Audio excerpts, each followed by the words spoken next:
Мен Косымова Фаризат Амангалиевна, Қайырғали Исмаил атындағы орта мектебінің бастауыш сынып мұғалімі. Еңбек өтілім 1 жыл 2 ай, білімім жоғары, санатым педагог.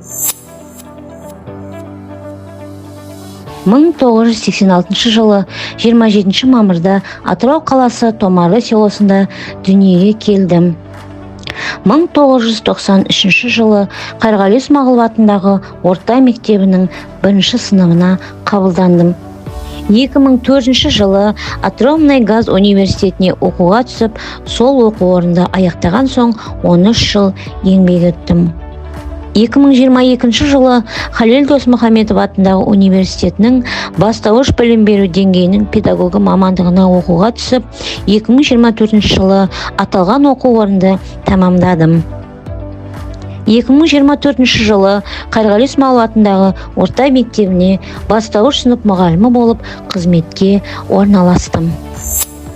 Аз уақыт ішінде шәкірттерімнің алғашқы жетістіктеріне куә болдым. Олардың қуанышы мен табысы маған шабыт беретін ең үлкен сый.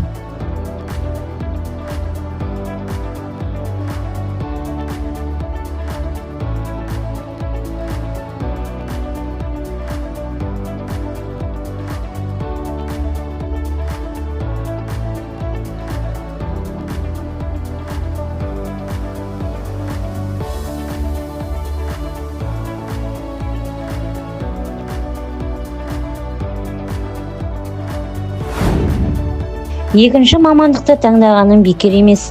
Бұл жол менің өмірлік арманым мен мақсатымның айғағы. Нағыз ұстаздың бақыты шәкіртінің болашағынан көрінеді деп сенемін. Менің педагогикалық ұстанымым оқушыға тек білім беріп қана қоймай, оның бойындағы табиғи қабілеттерін ашып, жеке тұлға ретінде қалыптастыру.